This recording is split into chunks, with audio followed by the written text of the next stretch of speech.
오늘 본문은 예수님의 소위 평지보훈설교의 결론입니다. 이것은 혹은 예수님의 산상보훈설교의 결론과 동일합니다. 같은 이야기, 즉 집을 짓는 두 사람의 이야기로 결론이 맺어지고 있습니다. 한 사람은 반석 위에 집을 지었고 또 한 사람은 흙 모래 위에 집을 지었습니다. 집이 완성된 후에 사람들은 그 차이를 알아볼 수 없을 만큼 두 집은 비슷했습니다. 구조도 창문도 출입구도 비슷했을 것입니다. 하지만 오늘 누가복음 본문에는 큰 물과 탕류가 이제 부딪혀 왔고, 마태복음 본문 마태복음 7장 마지막 부분에 보시면 창수와 비바람이 두 집에 부딪히게 되자 이 두 집의 현저한 차이가 드러납니다.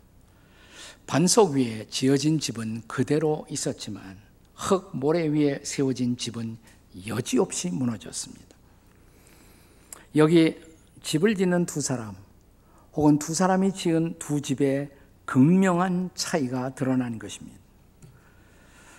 이것은 소위 예수님을 따르고 신앙생활하는 제자들 가운데도 두 가지 유형의 제자가 있을 수가 있다. 위기에 살아남는 제자, 또 위기 속에 신앙을 버리고 그 신앙에서 떠나는 제자, 혹은 다른 말로 말하면 진짜 제자와 가짜 제자가 존재한다는 것을 보여주시고 있는 것입니다. 흥미로운 것은 이 결론에 앞서 누가복음에는 두 개의 나무, 좋은 나무와 못된 나무, 좋은 열매를 맺는 나무와 못된 열매를 맺는 두 개의 나무가 있다라고 말씀하십니다. 또 마태복음 이 산상수훈의 설교의 결론 부분에 앞서서는 두 개의 문, 하나는 좁은 문, 이 좁은 문을 통과할 자와 그 다음에 넓은 문, 넓은 길로 갈 자, 두 개의 유형의 구도자를 구별해서 보여주시고 있습니다. 또 이어서 그 다음에 역시 좋은 열매를 맺는 좋은 나무, 못된 열매를 맺는 못된 나무, 두 개의 유형의 나무가 존재하고 있다는 것을 말씀하십니다. 자, 예수님의 제자로서 여러분과 저의 선택은 명백한 것입니다. 자, 우리 모두 좁은 문을 통과해야겠죠? 그래서 좁은 길 혹은 생명의 길을 걸어야 합니다. 그리고 우리 모두 좋은 열매를 맺는 좋은 나무가 되어야 할 줄로 믿습니다. 자, 이것을 오늘 본문의 마지막 결론에 적용을 하자면 이제 우리 모두 흙 모래 위에 집을 짓는 어리석은 사람이 되지 말고 반석 위에 집을 짓는 지혜로운 사람이 되어야 할 줄로 믿습니다. 자, 우리 주님은 마태복음에서 이렇게 반석 위에 집을 지은 사람, 그런 사람을 지혜롭다, 지혜로운 사람이다 이렇게 말씀하십니다. 자, 그렇다면 반석 위에 집 짓기를 하는 지혜로운 사람, 그가 추구한 신앙, 그 신앙은 어떤 신앙이어야 할까요? 지혜로운 사람이 추구하는 신앙, 어떤 신앙이어야 합니까? 그 첫째는 기초에 헌신하는 신앙, 혹은 기초에 투자하는 신앙이라고 할 수가 있습니다. 우리가 견고한 집 짓기를 하려면 무엇보다 먼저 기초를 잘 놓아야 할 것입니다. 그런데 많은 경우 건축자들이 그렇게 하지 않습니다. 왜 그럴까요? 기초는 눈에 안 보여요. 그러니까 엉성하게 합니다. 그리고 조만간 우리는 그 결과를 보게 되는 것입니다. 견고한 집을 소망하는 지혜로운 사람이라면 오늘 본문의 48절의 말씀을 따라야 합니다. 자, 본문 48절의 말씀을 같이 읽겠습니다. 다 같이 시작. 집을 짓되 깊이 파고 주추를 반석 위에 놓은 사람과 같으니 큰 물이 나서 탕류가 그 집에 부딪히되 잘 지었기 때문에 능히 요동하지 못하게 하였거니와. 아멘. 여기 주추란 말이 나와요. 터라는 말이 나와요. 기초라는 말이 나와요. 다 똑같은 얘기예요. 주추, 터, 기초, 영어로는 똑같이 foundation입니다. foundation, 기초인 것입니다. 자, 이제 추추가 반석 위에 놓이도록 하기 위해서는 깊이 파야 합니다. 그러니까 진짜 신앙은 뭐냐? 기초가 깊은 신앙, 기초가 견고한 신앙이라는 것입니다. 그러므로 진지한 구도자라면 무엇보다 기초 놓기에 헌신해야 한다. 기초를 파는 일에 투자를 해야 한다는 것입니다. 자, 이 기초가 뭘까요, 도대체? 정답부터 말씀을 드리면 이 기초는 예수 그리스도와 그분의 말씀인 것입니다. 자, 조금 시간이 지나간 후 예수님의 이 말씀을 받았던 예수님의 탁월한 제자 바울 사도는 또한 우리의 신앙생활을 집짓기에, 건축에 비유하면서 이렇게 말씀하십니다. 자, 고린도 전서 3장 10절의 말씀입니다. 같이 읽겠습니다. 고린도 전서 3장 10절 시작. 내게 주신 하나님의 은혜를 따라 내가 지혜로운 건축자와 같이 터를 닦아두매 다른 이가 그 위에 세우나 그러나 각각 어떻게 그 위에 세울까를 조심할지니라. 정말 우리는 터 위에 집을 짓는 일 조심스럽게 해야 한다. 진지하게 해야 한다. 이렇게 말씀하십니다. 그런데 이 터가 뭘까요? 그 이어지는 구절이에요. 고린도전서 3장 11절의 말씀입니다. 같이 읽겠습니다. 시작.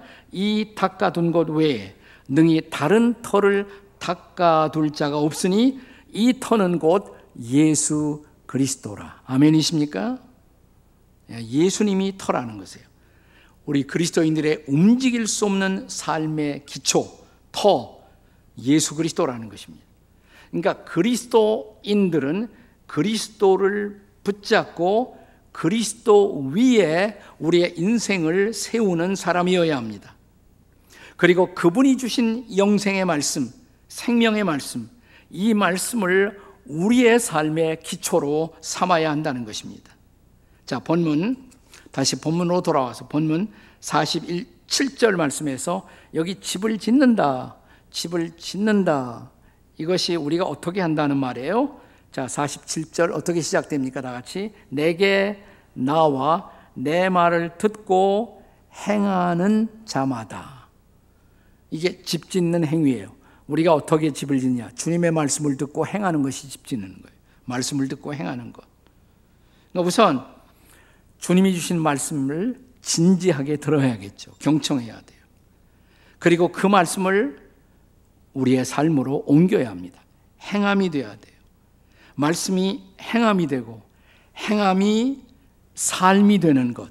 이게 우리가 집 짓는 방법이란 말이에요. 집 짓는 것. 신앙의 집을 짓는 방법이에요. 종교개혁 시대에 개혁자들의 중요한 구호가 있었습니다.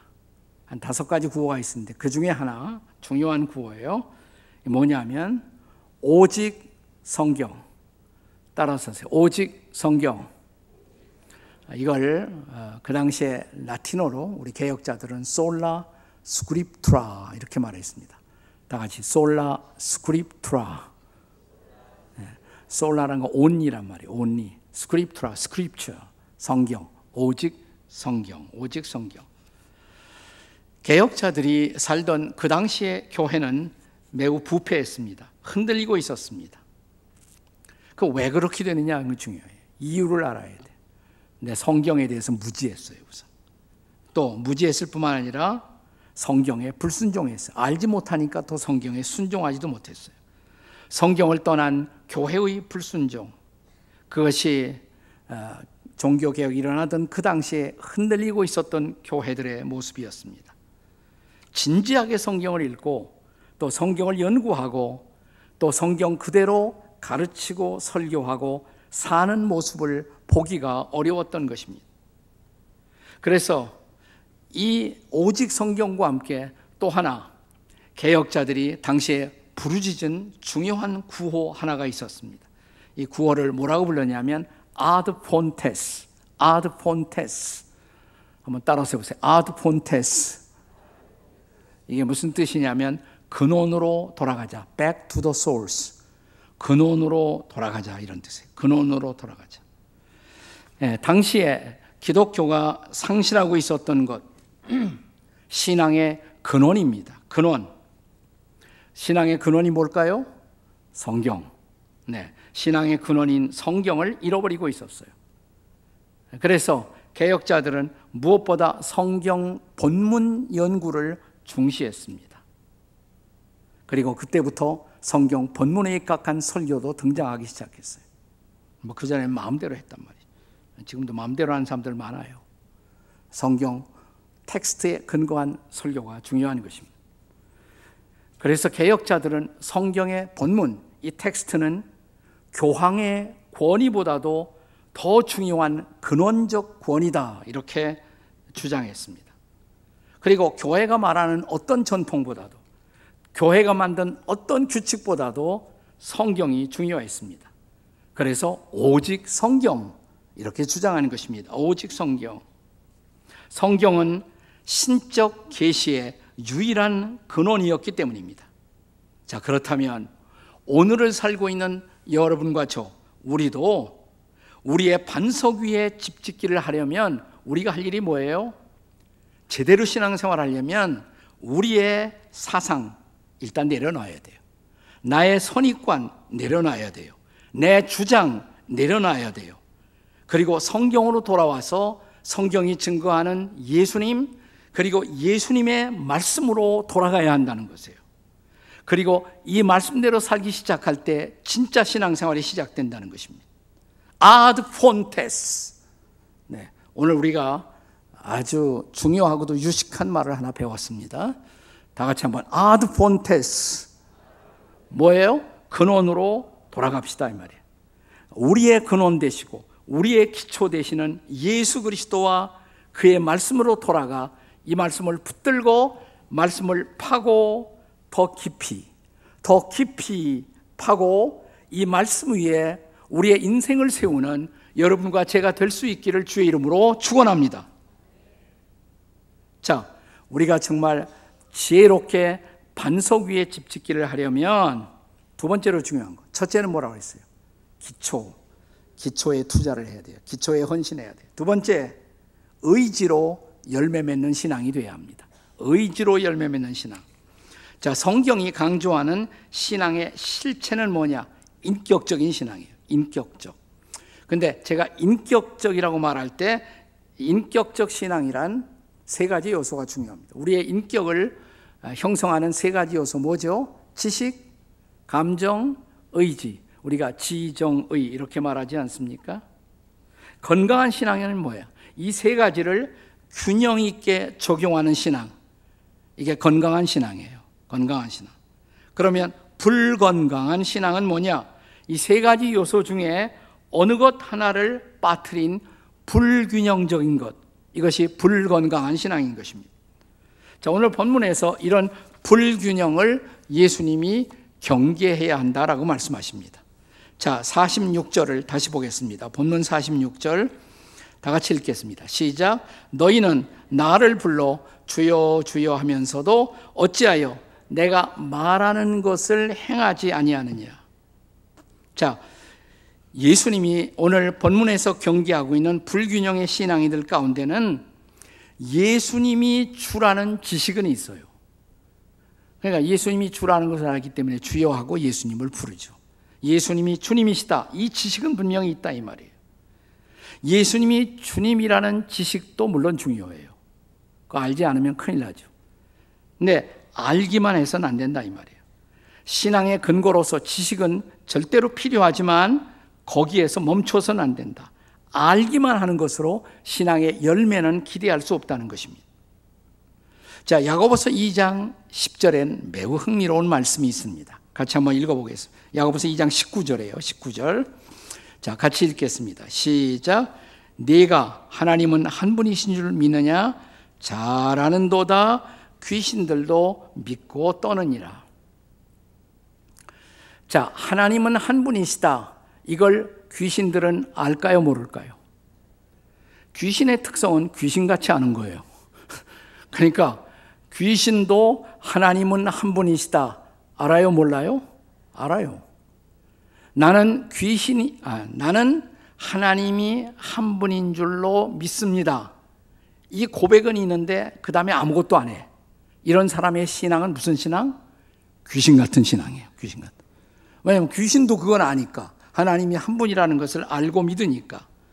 그뿐만 아니라 귀신은 또한 하나님이 한 분이라는 것을 알 뿐 아니라 하나님에 대한 정적 반응도 해요. 그래서 여기 보면 믿고, 귀신들이 믿고 그 다음에 뭐 한다고 그랬어요? 떠느니라 그랬어요. 아까 19절에, 야고보서 2장 19절에 믿고 떠느니라. 귀신들이 하나님을 두려워한다 이 말이에요. 두려워하는 감정도 있어요. 근데 거기서 멈추는 거예요.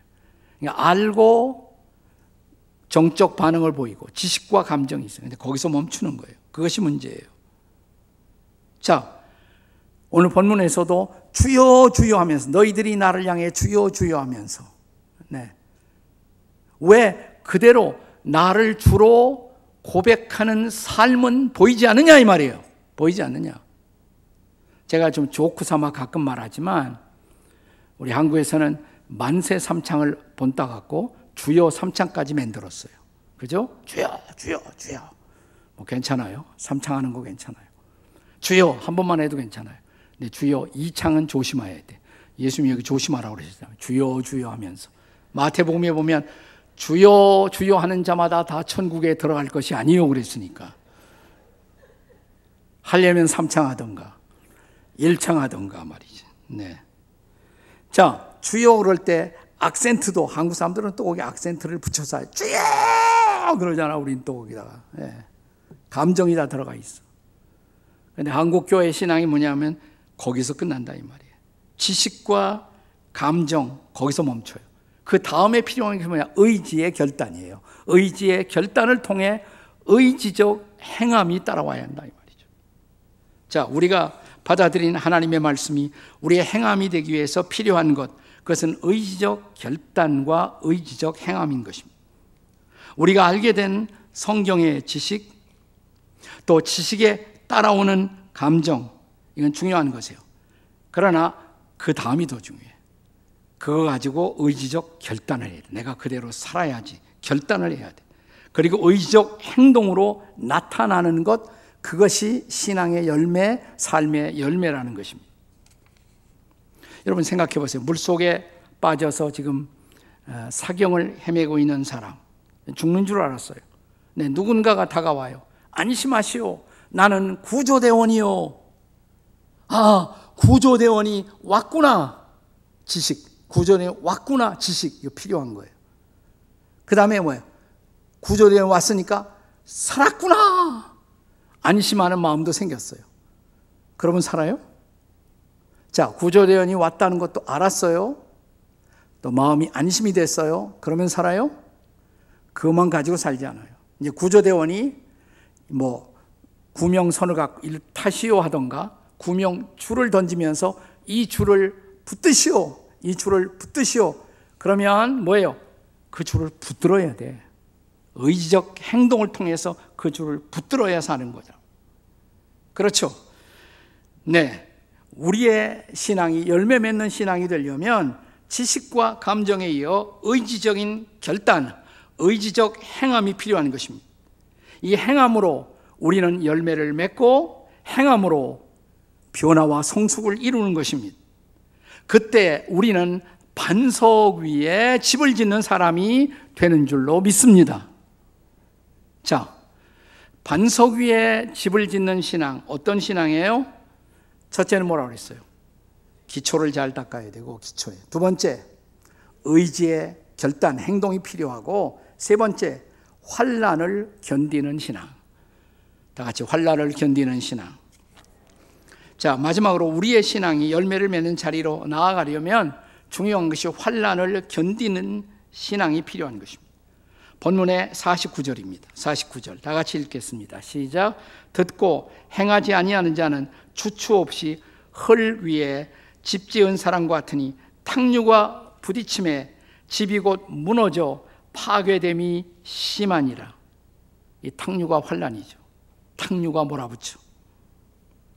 자, 의지적 행함으로 나아가지 못하는 사람은 다시 말하면 큰 물, 홍수나 탕류를 견디지 못한다는 것입니다.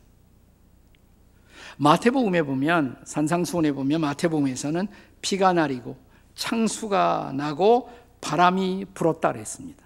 삼중고예요, 삼중고. 비가 내리고 창수가 나고 바람이 불고. 여러분, 인생에는 비가 내리고 창수가 나고 바람이 부는 때가 있어요. 이런 환난에서 자유한 인생은 아무도 없습니다. 성도도 예외가 아닙니다. 목사도 예외가 아니에요. 작년에 저는 비바람, 홍수, 큰 물을 통과했습니다. 우리가 그리스도인이 되었다고 해서 삶의 환난에서 예배자가 된다고 성경은 말씀하시지 않았습니다. 사도행전 14장 22절에 바울 사도의 말씀을 보십시오. 같이 읽어요. 사도행전 14장 22절 다 같이 시작. 제자들의 마음을 굳게 하여 이 믿음에 머물러 있으라 권하고.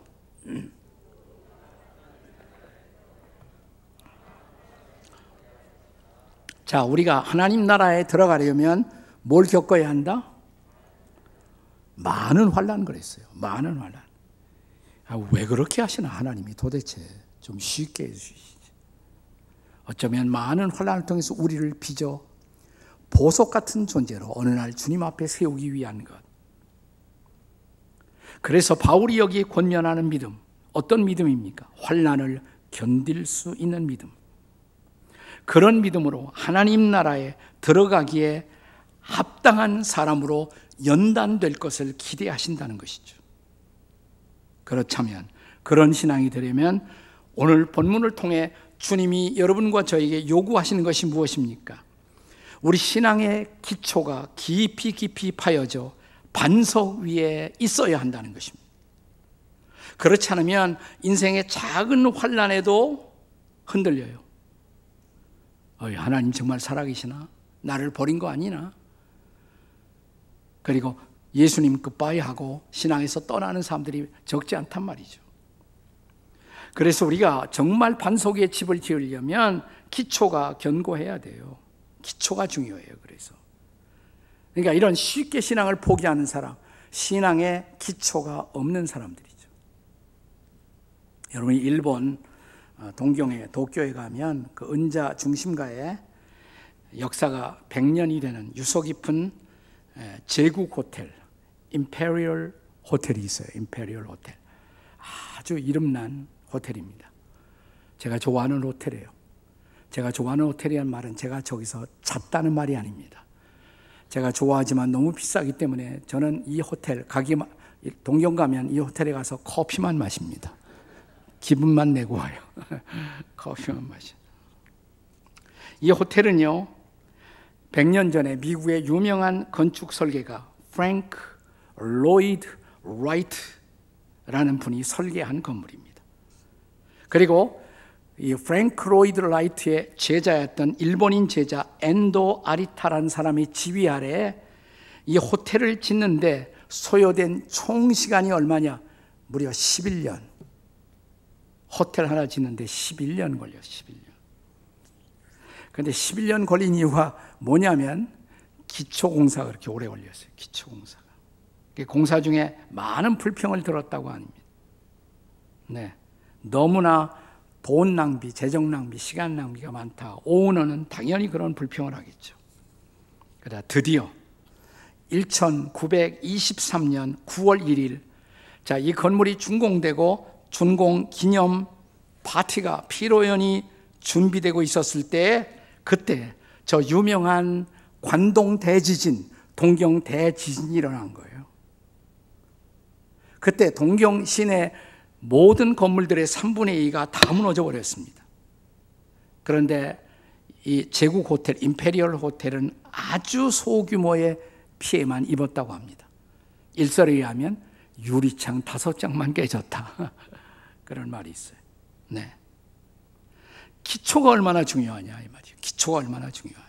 1970년에 이 호텔은 한 번 더 대대적인 레노베이션을 했고 지금도 사람들에게 사랑받는 호텔로 존재하고 있습니다. 기초가 중요한 것이죠. 옆에 분들에게 기초가 중요합니다. 한번 해보세요. 기초가 중요합니다. 자, 한국에도 기초공사를 잘한 유명한 명건물이 하나 태어났습니다. 뭘까요? 저 잠실에 가면 뭐가 있어요? 롯데호텔 타워가 생겼습니다. 세계 5위의 고층 건물을 우리가 한국에 갖게 된 것입니다. 몇 층? 123층이죠. 555m 규모의 거대한 하나의 도시라고 할 수가 있어요. 네, 10조 이상의 경제 가치를 창출하고 있는 건물입니다. 그런데 이 건물이 세워지기 위해서 이 타워의 무게를 지탱하기 위해 거대한 안반층에다가 이 건물을 세운 거예요. 거기다 집안을 보강하고 고강도의 콘크리트 덩어리를 거기다가 입혀갖고 기초를 시공했기 때문에 그 타워 건설이 가능할 수가 있었던 것입니다. 그 롯데 월드 타워의 무게가 서울 시민들 전체를 다 합한 무게와 같다고 그래요. 그런데 그 무게를 지탱하기 위해서 땅속 38m의 깊이를 파고 들어가 그 안반층에다가 직경 1m, 길이 30m의 콘크리트 파일을 무려 108개를 세웠다고 그래요. 거대한 안반층이에요. 거대한 바위에다가 그 건물을 세우는데 우리 지나가면서 그 기초는 안 보이잖아요. 야, 멋있다 이럴 뿐이지. 네. 우리가 사도행전 20장 32절에 보면 바울 사도가 에베소 교회에서 3년 동안 바울이 한 장소에서 제일 오래 머물러 사역했던 곳이 에베소예요. 3년 사역을 하고 이제 에베소 성도와 리더들과 작별을 합니다. 그러면서 바울이 작별하면서 그들을 축복합니다. 뭐라고 축복한지 아세요?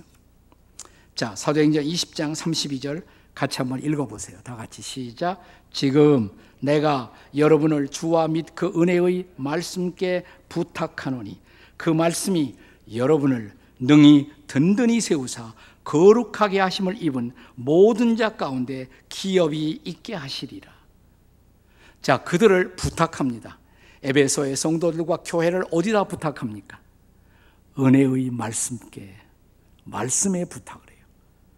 왜 말씀에 부탁을 합니까? 이 말씀이 어떤 역할을 하기에 말씀이 능히 너희를 어떻게 해요? 든든히 세우사 그랬어요. 말씀이 우리를 세우는 거예요. 말씀이. 근데 말씀 떠나서 말씀을 멀리하고 진지한 신앙생활이 가능할 수 있단 말입니까? 저 영국의 런던의 웨스트민스터에서 사역한 유명한 마틴 로이드 존스 목사님은 말씀에 기초가 없는 소위 신앙인들, 말씀에 기초가 없는 소위 그리스도인들, 그래서 쉽게 무너질 수밖에 없는 소위 교인들을 가리켜서 그분은 이런 말을 했습니다. 수도 크리스천이라고. 수도 크리스천. 가짜 그리스도인이다 이 말이에요. 가짜 그리스도인이다. 그러면서 그가 그 교회를 떠나기 전에 피를 토하듯 외쳤던 말씀은 나는 여러분 가운데 가짜가 없기를 바란다고. 교회만 왔다 갔다 하는 가짜, 말씀에 대한 진지한 반응과 말씀을 붙들고 사는 모습이 보이지 않는 가짜들이 여기 교회에 오기를 바란다고. 이런 가짜들은 환난을 견딜 수가 없어요. 위기의 때를 견딜 수가 없어요. 작년이 저에게는 개인적으로 내 일생을 살아오면서 가장 힘들었던, 가슴이 무너지는 한 해였습니다. 그러나 감히 지금 이런 말씀을 드릴 수가 있습니다. 가슴이 무너지는 고통의 시간이었지만 동시에 축복의 시간이었습니다. 무너지는 고통 속에 제가 붙들 수 있었던 것은 말씀밖에 없었어요. 자가격리를 여러 번 하면서 저는 말씀을 붙들었습니다. 말씀을 붙들고 무릎 꿇고 기도하면서 이 환난을 통과할 수가 있었습니다. 그리고 그것은 진실로 저를 유익하게 만들었습니다. 사랑하는 여러분, 여러분의 신앙의 집 잘 세워지고 있어요? 정말 안전하게 세워지고 계십니까? 나는 환난이 없을 거야. 장담하지 마세요. 장담하지. 지금까지 괜찮았으면 감사하십시오. 그러나 언제 비가 내리고 창수가 나고 홍수가 밀려오고 바람이 불지 아무도 몰라요. 아무도 몰라요. 나도 그런 환난이 내게 온다고 상상할 수도 없었어요. 그분만 아는 어떤 그분의 뜻과 주권 속에 환난과 환난의 비바람, 환난의 창수, 환난의 홍수 언제라도 올 수가 있어요. 그때도 견딜 수 있는 신앙, 그리고 하나님 앞에 설 수 있는 것, 그것은 평소에 그냥 교회만 왔다 갔다 하는 거 하지 말고, 그리고 교회에서 조금 시간 되면 내가 교회에서 대단한 사람이 된 것같이 착각하고 그런 거 하지 말고 말씀 붙들어요. 말씀대로 살아봐요. 제발. 이런 사람 말이 주님 앞에 정말 아름다운 성도로 나중 하나님 앞에 섰을 때 착하고 충성된 내 종이요, 칭찬받는 종으로 천국 가서 주님 앞에 서는 저와 여러분이 될 수 있기를 주의 이름으로 축복합니다.